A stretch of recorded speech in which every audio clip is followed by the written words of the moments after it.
എല്ലാ മാന്യ പ്രേക്ഷകർക്കും അസ്ട്രോഫ്ലോർ ചാനലിലേക്ക് സുസ്വാഗതം. സർവ്വ ഐശ്വര്യവും സമ്പൽ സമൃദ്ധിയും മനഃശാന്തിയും ഏവർക്കും ഈ പുതുവർഷത്തിൽ ലഭിക്കട്ടെ എന്ന് ആശംസിക്കുന്നു. രാഹു ഗ്രഹത്തിൻ്റെ 3 നക്ഷത്രങ്ങളിൽ ഒന്നായ ചോതി നക്ഷത്ര ജാതരുടെ സ്വഭാവ സവിശേഷതകളും പ്രത്യേകതകളും ഒരു വർഷകാലത്തെ പ്രധാനപ്പെട്ട ചില ഫലങ്ങളെയും കുറിച്ചാണ് ഈ വീഡിയോയിൽ പ്രതിപാദിക്കുന്നത്. വാനവീഥിയിൽ പൊൻകട്ട പോലെ കാണപ്പെടുന്ന ഒരു നക്ഷത്രമാണ് ചോതി. വായുവാണ് ദേവത. മുളച്ചു വരുന്ന കാറ്റിലാടുന്ന തൈയാണ് നക്ഷത്ര ചിഹ്നം. തിരുവാതിരയും ചതയവും ആണ് അനുജന്മ നക്ഷത്രങ്ങൾ അഥവാ സഹോദര നക്ഷത്രങ്ങൾ. ജന്മനക്ഷത്ര വൃക്ഷം നീർമരുതാണ്. സ്വഭവനത്തിൽ ജന്മനക്ഷത്ര വൃക്ഷം വെച്ച് പിടിപ്പിച്ച് പരിപോഷിപ്പിച്ചാൽ ആയുരാരോഗ്യ സമ്പൽ സമൃദ്ധി ലഭിക്കുന്നതാണ്. എല്ലാ ചോതി നക്ഷത്ര ജാതരുടെയും ജനനം രാഹു ദശയിലാണ് ആരംഭിക്കുന്നത്. ദൈവഗണത്തിൽപ്പെട്ട ചോതി നക്ഷത്ര ജാതരുടെ ഭാഗ്യരത്നം ഗോമേതകരത്നമാണ്.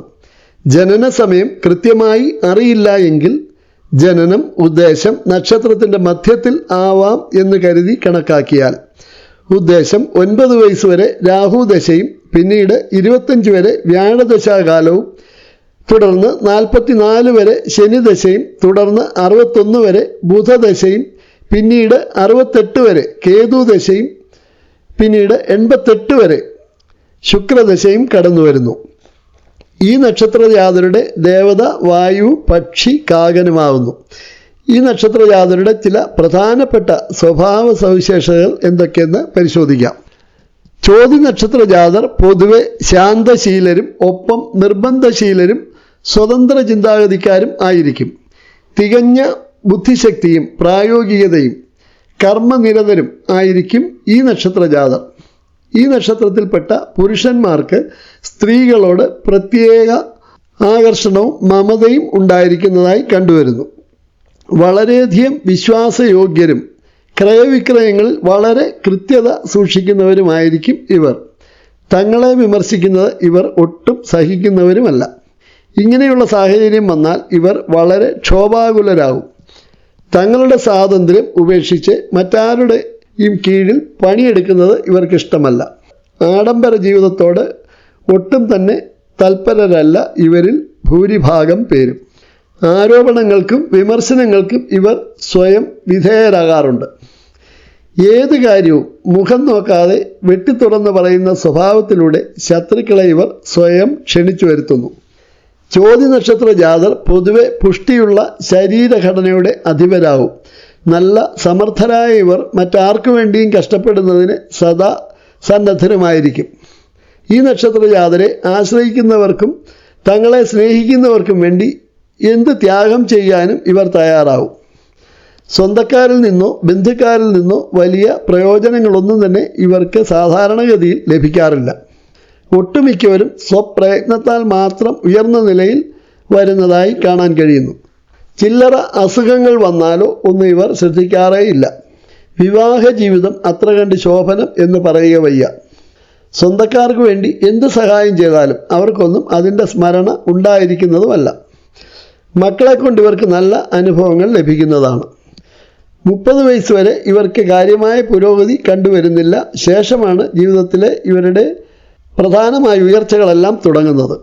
ഇനി ചോതി നക്ഷത്ര ജാതരുടെ ഈ വർഷത്തെ പ്രധാനപ്പെട്ട ചില ഫലങ്ങളെക്കുറിച്ച് ചിന്തിക്കാം. ജനുവരി 24 മുതൽ ഏതാണ്ട് 3 ആഴ്ച കാലത്തേക്ക് ഭാഗ്യാധിപൻ കൂടിയായ ബുധൻ ഇഷ്ടഭാവമായ 4ാം ഭാവത്തിൽ വരികയാൽ വിവിധ മാർഗങ്ങളിൽ കൂടി ധനാഗമവും സ്വഭവനത്തിൽ സന്തോഷവും ഐശ്വര്യവും ഏറ്റവും ഇഷ്ടപ്പെട്ട ബന്ധുക്കളുടെ ആഗമനവും തൽഫലമായി അപ്രതീക്ഷിതമായ നേട്ടങ്ങളും ഉണ്ടാവുന്നതാണ്. മാർച്ച് 14 മുതൽ 1 മാസക്കാലം ആദിത്യൻ മീനൻ രാശിയിൽ നിൽക്കുക വഴി രോഗങ്ങൾക്കും ദുരിതങ്ങൾക്കും ശത്രുക്കൾക്കും നാശം സംഭവിക്കുന്നതാണ്. ഒപ്പം ലാഭാധിപൻ കൂടിയായ ആദിത്യൻ ഉച്ചാരൂപിയായി വരികയാൽ ഈ സമയം സാമ്പത്തിക ഇടപാടുകളെല്ലാം തന്നെ തൊടുന്നതൊക്കെ ലാഭത്തിൽ കലാശിക്കുന്നതാണ്. പ്രത്യേകിച്ചും ഷെയർ മാർക്കറ്റിൽ പ്രവർത്തിക്കുന്നവർക്കും മറ്റും നല്ല നേട്ടങ്ങൾ കൈവരിക്കുന്നതിന് സാധിക്കുന്നതാണ് ഈ സമയം. മാർച്ച് 29 രാത്രിയിൽ ശനി മീനൻ രാശിയിലേക്ക് പ്രവേശിക്കുന്നു. തുടർന്ന് വർഷാവസാനം വരെ മാറ്റമില്ലാതെ മീനൻ രാശിയിൽ തന്നെ നിൽക്കുന്നു. സാധാരണഗതിയിൽ ശനി 2.5 വർഷകാലമാണ് ഒരു രാശിയിൽ നിൽക്കുന്ന സമയം. ചോതി നക്ഷത്ര ജാതർക്ക് ഇഷ്ടഭാവമായ 6-ാം ഭാവത്തിലേക്കാണ് ശനി ഗ്രഹത്തിൻ്റെ പ്രവേശം. വർഷങ്ങളായി തുടർന്നിരുന്ന ശത്രുശല്യങ്ങൾക്ക് അറുതി വരുന്നതാണ്. ശത്രുക്കളുടെ മേൽ വിജയം കൈവരിക്കാൻ കഴിയുന്നതുമാണ്. ഭൂമി സംബന്ധിയായ ദീർഘനാളായി നടന്നിരുന്ന കേസുകളിലും മറ്റും അനുകൂലത ഉണ്ടാവുന്നതാണ്. സന്താനങ്ങൾക്ക് ഈ വർഷാവസാനം വരെ നല്ല ഉയർച്ച ലഭിക്കുന്നതാണ്. ഉപരിപഠനത്തിനും മറ്റും ആവശ്യമായ പണമൊക്കെ ഒരു വിഷമവും കൂടാതെ വന്നു ചേരുന്നതാണ്. അതേപോലെ ദീർഘനാളായി ചികിത്സയിൽ കഴിഞ്ഞിരുന്നവർക്കൊക്കെ രോഗശാന്തി ലഭിക്കുകയും പൂർണ്ണാരോഗ്യം ഏറെക്കുറെ വീണ്ടെടുക്കുന്നതിനും ഈ ശനിമാറ്റം ഏറെ സഹായകമാകും. ചുരുക്കി പറഞ്ഞാൽ ഇഷ്ടഭാവത്തിലെ ഈ ശനിമാറ്റം രാജയോഗ സമാനമായ അനുഭവങ്ങൾ പ്രദാനം ചെയ്യുന്നതായിരിക്കും. 4-5 വർഷമായി ഏറെ കഷ്ടപ്പെട്ടിരുന്നവർക്ക് രോഗപീഠകളും ധനനഷ്ടവും സാമ്പത്തിക ക്ലേശങ്ങളും കടബാധ്യതകളും എല്ലാത്തിനും ഒരു അറുതി വരുന്നതാണ്. അതേപോലെ പുതിയ ഭൂമി ഇതേവരെ വാങ്ങുന്നതിനോ ഒരു വീട് വെക്കുന്നതിനോ കഴിയാതെ ഇരിക്കുന്നവർക്കും ഒക്കെ അതിനുള്ള യോഗം ഇതാ എത്തിയിരിക്കുന്നു. 6-ലെ ശനി വിവിധ കേന്ദ്രങ്ങളിൽ നിന്നും ധനം നൽകുന്നതാണ്. പ്രധാനമായും സന്താനങ്ങളിൽ നിന്ന് തന്നെയാവും പ്രധാന സ്രോതസ്. ഏപ്രിൽ ആദ്യവാരം തന്നെ ധനസ്ഥാനാധിപനും സപ്തമാധിപനുമായ കുജൻ വക്രഗതിയിൽ കർക്കടകൻ രാശിയിലും അതായത് കർമ്മത്തിലും തുടർന്ന് ലാഭസ്ഥാനത്തിലും നിൽക്കുന്നു ഏതാണ്ട് 4.5 മാസക്കാലത്തോളം. ഈ സമയം നിയമരംഗവുമായി ബന്ധപ്പെട്ടവർക്കൊക്കെ ഏറെ മികച്ച സമയമാണ്. കൂടാതെ റിയൽ എസ്റ്റേറ്റ് മേഖലയിൽ പ്രവർത്തിക്കുന്നവർക്കും ബിൽഡേഴ്സിനും ഒക്കെ തങ്ങളുടെ പ്രവർത്തന മണ്ഡലത്തിൽ നിന്നും ശരിക്കും ഒരു കുതിപ്പ് തന്നെ അനുഭവപ്പെടുന്നതാണ്. ഇതുവഴി ധനലാഭവും ഒപ്പത്തിനൊപ്പം പ്രതീക്ഷിക്കാവുന്നതാണ്. അവിവാഹിതരായ യുവതീ യുവാക്കളുടെ വിവാഹം ഉറപ്പിക്കുന്നതിനോ നടത്തുന്നതിനോ സാധ്യമാവുന്നതാണ്. മെയ് 14 രാത്രിയിൽ 10 മണി കഴിഞ്ഞ് സർവേശ്വരനായ ഗുരു വ്യാഴം അഥവാ ജൂപ്പിറ്റർ ഭാഗ്യസ്ഥാനമായ 9-ാം ഭാവത്തിലേക്ക് മിഥുനം രാശിയിലേക്ക് ഉച്ചാരോപിയായി പ്രവേശിക്കുന്നു. കർക്കിടകൻ രാശിയിൽ വ്യാഴത്തിൻ്റെ ഉച്ചക്ഷേത്രമാണ്. അതിന് മുൻപുള്ളതായതുകൊണ്ട് ഉച്ചാരോപിയായി ബലവാനായാണ് വ്യാഴം മിഥുനം രാശിയിൽ പ്രവേശിക്കുന്നത്. 1 വർഷകാലം വ്യാഴം ഭാഗ്യസ്ഥാനത്ത് തന്നെ തുടരുന്നു.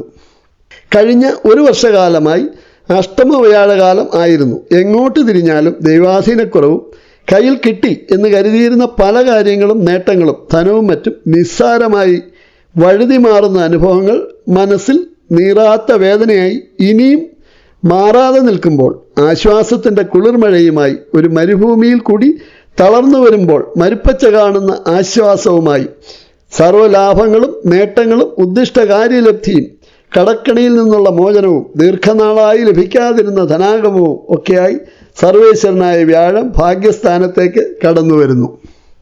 ഒക്ടോബർ 19-ന് ഗുരു ഉച്ചരാശിയിൽ കർക്കിടകൻ രാശിയിലേക്ക് ഏതാണ്ട് 45 ദിവസത്തേക്ക് മാറുന്നു. കർമ്മവ്യാഴം ഗുണകരമല്ല എങ്കിലും ഗജകേസരി യോഗപ്രദനായി ചന്ദ്രകേന്ദ്രത്തിൽ കർമ്മത്തിൽ വരികയാൽ വലിയ ദോഷമൊന്നും ചെയ്യുന്നതല്ല. തിരിച്ച് ഡിസംബർ 4-ന് ഗുരു വീണ്ടും ശക്തനായി മിഥുനൻ രാശിയിലേക്ക് തന്നെ പ്രവേശിക്കുന്നു വക്രഗതിയിൽ. മെയ് 18-ന് രാഹു കേതുക്കൾ യഥാക്രമം കുംഭം ചിങ്ങം രാശികളിലേക്ക് മാറുന്നു. ഇതിൽ കേതു സർവ്വലാഭസ്ഥാനമായ 11-ാം ഭാവത്തിലേക്കാണ് പ്രവേശിക്കുക. രാഹുവിൻ്റെ മാറ്റം ഗുണകരമല്ല എങ്കിലും കേതു നിറയെ അനുഗ്രഹം ചൊരിയുന്നു വർഷാവസാനം ഡിസംബർ 31 വരെയും. ജൂലൈ 30 മുതൽ ഭാഗ്യാധിപൻ 9-ാം ഭാവാധിപൻ കൂടിയായ ബുധൻ ചിങ്ങം രാശിയിൽ സർവ്വലാഭസ്ഥാനത്ത് പ്രവേശിക്കുന്നു. സെപ്റ്റംബർ 14 വരെ ചിങ്ങം രാശിയിൽ തൽസ്ഥിതി തുടരുന്നു. വിദ്യാർത്ഥികൾക്കും ഉപരിപഠനം ആഗ്രഹിക്കുന്നവർക്കും വിദേശത്തേക്ക് കർമ്മത്തിനും ഉപരിപഠനത്തിനും പ്രവേശന പരീക്ഷ എഴുതുന്നവർക്കൊക്കെ ഏറെ അനുകൂലമായ സമയം തന്നെയാവും ഇത്. നവംബർ 2 മുതൽ ശുക്രൻ ജന്മരാശിയിൽ സ്വക്ഷേത്രത്തിലും തുടർന്ന് നവംബർ 26 മുതൽ ധനസ്ഥാനത്തും ഡിസംബർ 20 മുതൽ ധനുരാശിയിലും ഇഷ്ടഭാവം പ്രവേശിക്കിയാൽ പ്രണയബന്ധങ്ങൾ പൂവണിയുന്നതായും ദാമ്പത്യ ബന്ധങ്ങൾ കൂടുതൽ ഊഷ്മളത ആർജിക്കുന്നതായും സ്ത്രീ സുഖം വസ്ത്രലാഭം സ്വർണ്ണരത്നാദികളുടെ ആഗമനം തുടങ്ങിയവയും പഴയ സ്വർണം ആഭരണങ്ങളും മറ്റും പണയത്തിലിരിക്കുന്നതൊക്കെ തിരിച്ചെടുക്കുന്നതിനും സഹോദര ബന്ധങ്ങൾ കൂടുതൽ ഊഷ്മളമാവുന്നതിനും ഭൗതിക ലൗകിക സുഖസൗകര്യങ്ങൾ വർദ്ധിക്കുന്നതിനും ഇടവരുന്നു. ജാതകത്തിൽ ജനന സമയം ഗുരു ശനി ഒന്നും മൗഢ്യമില്ല എങ്കിലും ഗുരു ശുക്ര പരസ്പര ദൃഷ്ടിദോഷം ഇല്ല എങ്കിലും ഹംസമഹായോഗം ഗജകേസരി യോഗം പ്രദനായോ ഗുരു നിങ്ങളുടെ ജനന സമയത്ത് നിൽക്കുന്നു എങ്കിലും അതേപോലെ ശനി ശശമഹായോഗപ്രദനോ ഒക്കെയാണ് എങ്കിലും ഈ കാലയളവിൽ പ്രത്യേകിച്ചും തിരുവോണം ബമ്പർ ലോട്ടറി പോലും നിങ്ങൾക്ക് ലഭിച്ചാൽ അതിശയിക്കേണ്ടതില്ല. ഗോചരഫലങ്ങൾ പൊതുവെ ജനറലായ ഒരു ഫലം ആണ് പ്രെഡിക്റ്റ് ചെയ്യുന്നത്. ഓരോ വ്യക്തിയുടെയും ജനന സമയത്തിലെ ഗ്രഹസ്ഥിതികളുടെ അടിസ്ഥാനത്തിലാണ് ഫലാഫലങ്ങളുടെ കൃത്യതയും വ്യക്തതയും കൂടുതൽ അനുഭവയോഗ്യമാകുന്നത്. എന്നാൽ തീർച്ചയായും ചോതി നക്ഷത്ര ജാതർക്ക് ഗുണഫലങ്ങൾ തന്നെയാവും അനുഭവിക്കേണ്ടി വരിക. അതിൻ്റെ കൃത്യത ജനന സമയത്തെ ഗ്രഹസ്ഥിതികളുടെ അടിസ്ഥാനത്തിൽ ആവും എന്ന് മാത്രമാണ് സൂചിപ്പിക്കാനുള്ളത്. ആയതിനാൽ ജാതകം ശ്രദ്ധിച്ച് കുഴപ്പങ്ങളുണ്ടെങ്കിൽ അതിനുള്ള കൃത്യമായ പരിഹാരങ്ങൾ ചെയ്താൽ ഗോചരഫലങ്ങൾ 80 മുതൽ 90% വരെ അനുഭവയോഗ്യമാവുന്നതാണ്. ചുരുക്കത്തിൽ ചോതി നക്ഷത്ര ജാതരെ സംബന്ധിച്ചിടത്തോളം 2025 അവരുടെ ജീവിതത്തിലെ ഒരു സുവർണ കാലഘട്ടം തന്നെയായിരിക്കും. ധനപരമായും തൊഴിൽപരമായും സന്തോഷത്തിലും കുടുംബ ബന്ധങ്ങളുടെ ഊഷ്മളതയും അതേപോലെ സന്താനങ്ങളെ കൊണ്ടുള്ള ഉയർച്ചയും എല്ലാ അർത്ഥത്തിലും ചോതി നക്ഷത്രം 2025 നിങ്ങളുടെ ഏറ്റവും മികച്ച ഒരു കാലഘട്ടം തന്നെയാവും. ഈ വീഡിയോ ഇവിടെ തീരുന്നു. ഇഷ്ടപ്പെട്ടുവെങ്കിൽ ലൈക്ക് ചെയ്തും നിങ്ങളുടെ ബന്ധുമിത്രാദികൾക്ക് ഷെയർ ചെയ്തും ഇനിയും സബ്സ്ക്രൈബ് ചെയ്തില്ല എങ്കിൽ ഉടൻ തന്നെ സബ്സ്ക്രൈബ് ചെയ്തും ബെൽ ആക്ടിവേറ്റ് ചെയ്തും നിങ്ങളുടെ താല്പര്യം ഇതിലൂടെ വ്യക്തമാക്കും എന്ന് പ്രതീക്ഷിക്കുന്നു. വീണ്ടും കണ്ടുമുട്ടുന്നവരെ നന്ദി, നമസ്കാരം.